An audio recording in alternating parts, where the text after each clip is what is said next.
अध्याय 4 दूसरों के कार्यों और नज़रियों को नियंत्रित करना। आपने सम्मोहनकर्ता स्वेंगली के बारे में सुना होगा, जो किसी रहस्यमय शक्ति से लोगों के कार्यों और व्यवहार को नियंत्रित करते थे। आपको यह जानकर हैरानी हो सकती है कि हम में से प्रत्येक छोटा मोटा स्वेंगली होता है। हम सम्मोहन में तो माहिर नहीं होते हैं, लेकिन इसके बावजूद हम दूसरों पर नियंत्रण करते हैं। एकमात्र समस्या यह है कि हमें यह पता नहीं होता है कि हम इस शक्ति का इस्तेमाल कर रहे हैं, और हमें यह भी पता नहीं होता है कि अमूमन हम अपने पक्ष के बजाय इसका इस्तेमाल अपने विपक्ष में करते हैं। हम में से प्रत्येक जिसके भी संपर्क में आता है, उसके कार्यों और नज़रियों को प्रभावित व नियंत्रित करने की कोशिश करता है।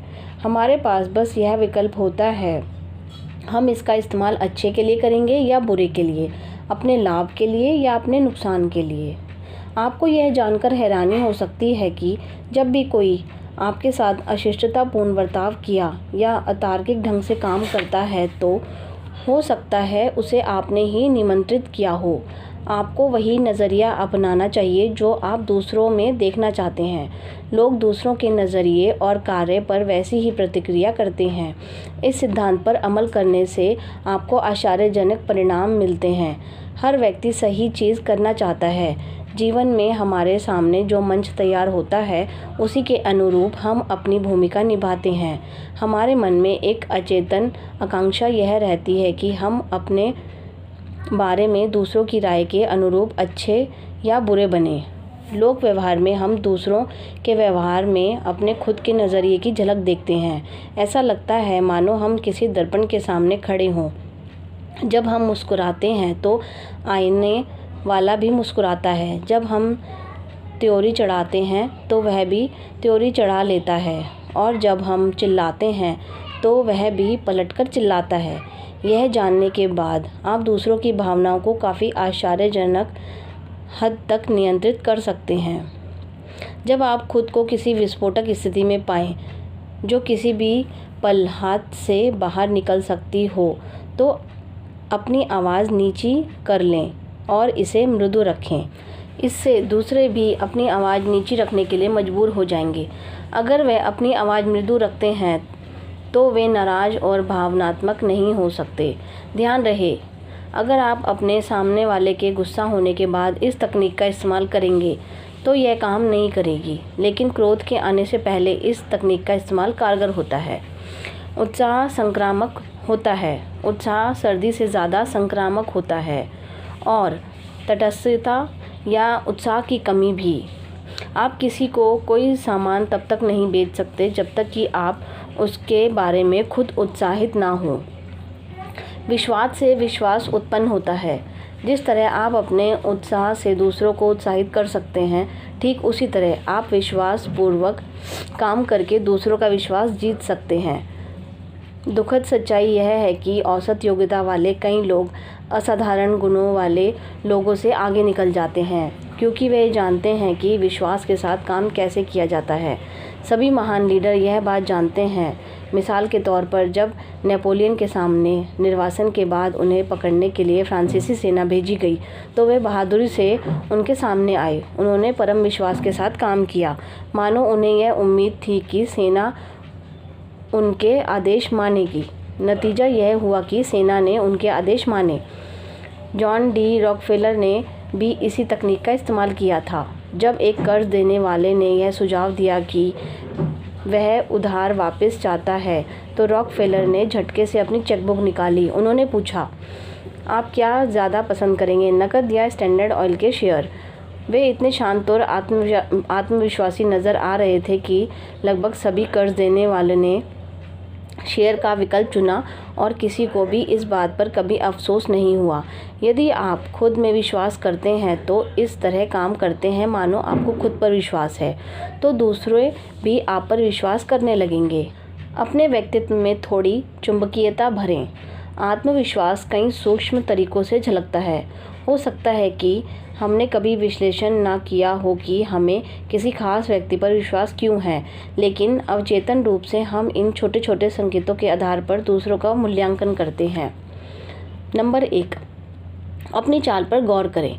आपकी शारीरिक क्रियाएं आपके मानसिक नज़रिए को व्यक्त करती हैं। यदि आप किसी को झुके कंधों के साथ चलते देखते हैं तो आप सोचते हैं कि उनका बोझ इतना भारी है कि उठ नहीं रहा है।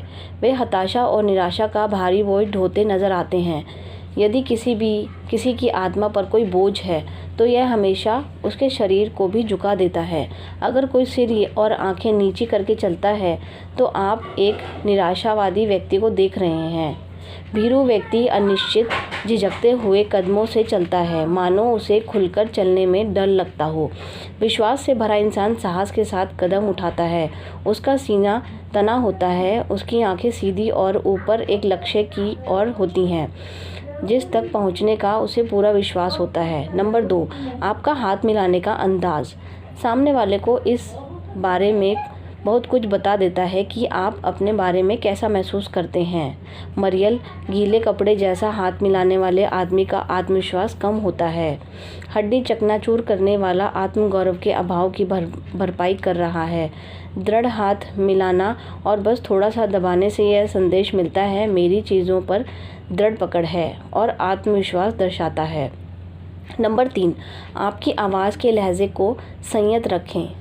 हम अपनी आवाज़ के ज़रिए खुद को जितना ज़्यादा व्यक्त करते हैं उतना किसी दूसरे तरीके से नहीं करते।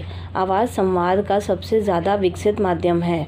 आपकी आवाज़ आपके विचारों को ही संप्रेषित नहीं करती है, यह अपने बारे में आपकी भावनाओं को भी उजागर करती है। अपनी आवाज़ को सुनें। इसमें निराशा का पुट है या साहस का? क्या आपको रोने बिसुरने की आदत पड़ गई है? आप आत्मविश्वास के साथ बोलते हैं या बस बुदबुदाते हैं?